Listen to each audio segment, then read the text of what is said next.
Did you personally, as Mohammed Irfaan Ali, observe any irregularities? President Mohammed Irfaan Ali. Did you? Hold on. Did you? Hold on, sir. No, sir. Sir, listen. This is not a confrontation.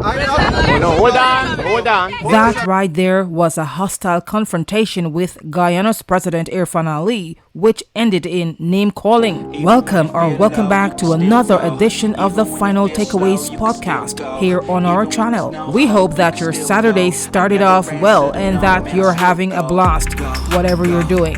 And hey, let me know if you were in any of our live streams this week. We had a great time talking with you about the elections live.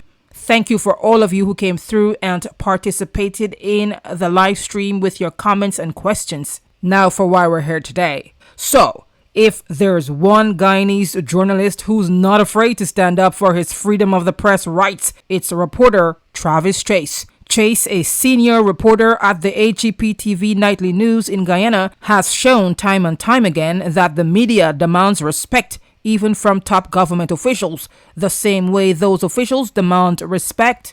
We saw the most recent example of this only yesterday, September 5, 2025, with what was a heated confrontation between the two gentlemen, that is, Chase and President Ali. Both had strong words for each other, with the reporter later labeling Ali as, quote, antagonistic and, quote, arrogant. Stick around, we'll explain what happened yesterday between Chase and the president. We'll look at what went down from various angles, focusing primarily on the underlying issue regarding freedom of the press and what constitutes crossing the line when it comes to the press and government officials. As always, we would like you to jump into the comment section and tell us who you think was responsible for the confrontation, who initiated this confrontation, and who do you think crossed the line. Now let's get to it. It was a normal sunny day for the press outside the Guyana Elections Commission headquarters in Georgetown, Guyana, when what was supposed to be a normal press interview turned into a hostile confrontation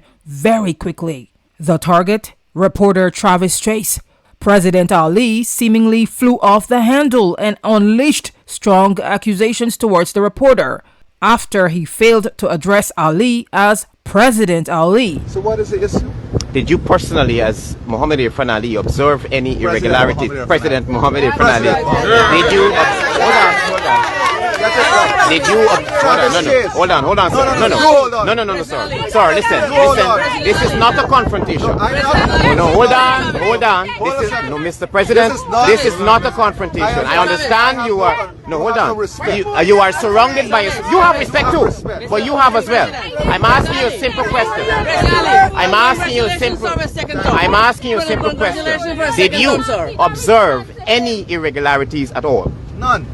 This election is free and fair. That's right. You guys want to create a narrative. No, not you guys, sir. You guys, you're part of it. No, don't say that. Don't accuse. No, you're wrong. You're wrong. I have a democratic right. My democratic right is saying you're wrong. And I can say my democratic right and you're wrong. is that Travis Chase is part of a narrative that is trying to create mischief. No, you're wrong. You have a good day.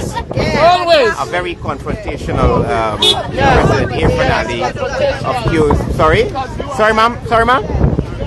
What are you saying, Minister?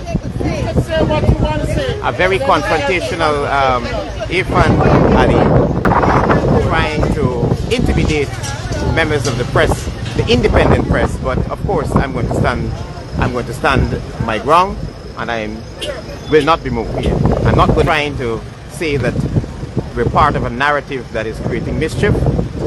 That's a matter for him. That's a matter for the president.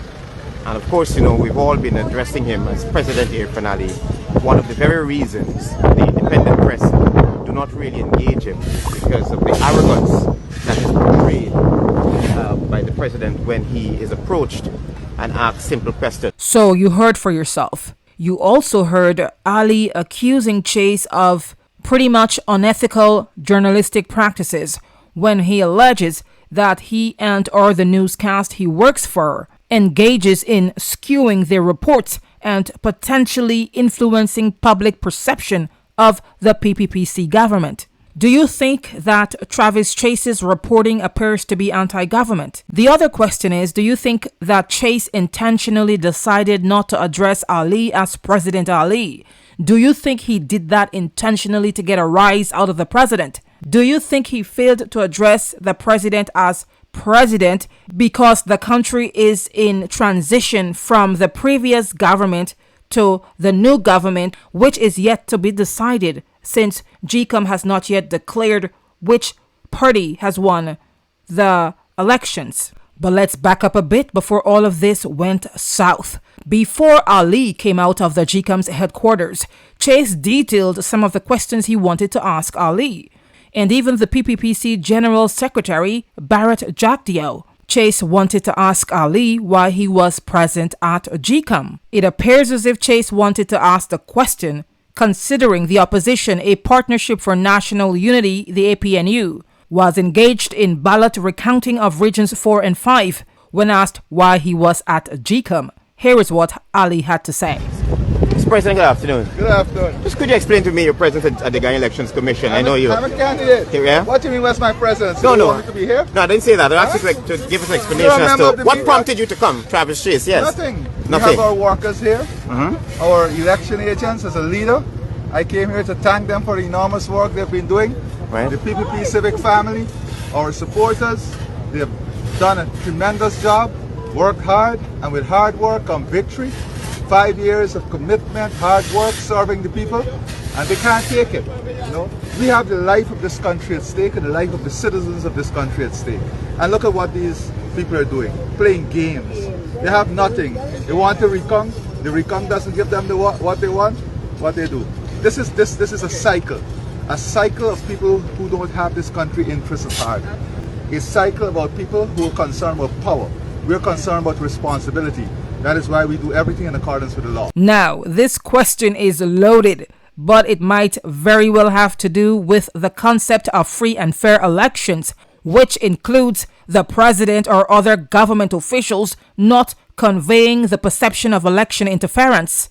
In other words, could their presence at GECOM, while the election process and ballot counting are still ongoing, be interpreted as government officials meddling in elections affairs? So things seem to have been going well until Chase asked Ali whether he noticed any elections irregularities. Tell us, do you think Ali or even Jagdeo should be present at GECOM? Don't they have anything else important to do than to hover over the elections process? The PPP claimed victory already. So, if they're so confident in the quote-unquote landslide victory they clinched at the 2025 elections, why then are they hovering over the ballot recount process, which was granted to the APNU by the Guyana Elections Commission? And this is all part of elections transparency. This is the APNU or any other opposition party's democratic right to request a ballot recount.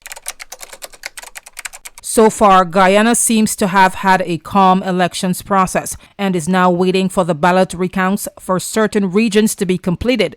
After that, several things could happen. The first thing, GECOM may go ahead and officially declare which party won the elections. So far, the Guyana Department of Information has declared that the People's Progressive Party Civic, the PPPC, is leading and projected to be the winner. But here's a caveat.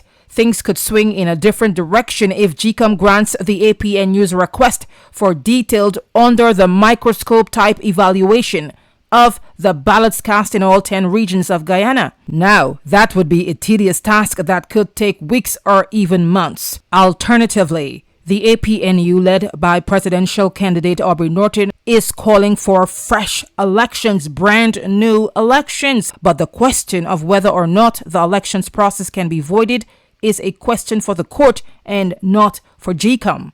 Ultimately, this could lead to a court case as provided under Article 163 of the Guyana Constitution. We'll have to wait and see how that turns out. As for Irfaan Ali, he thinks the APNU's request for fresh elections is quote-unquote nonsense. We'll continue to keep you updated, so stay tuned, and yes, if you like, you can subscribe and turn on YouTube notifications for this channel to get instant updates. You'll also receive instant notifications letting you know what date and time we will be having a live stream on this very same platform. As always, we appreciate your support.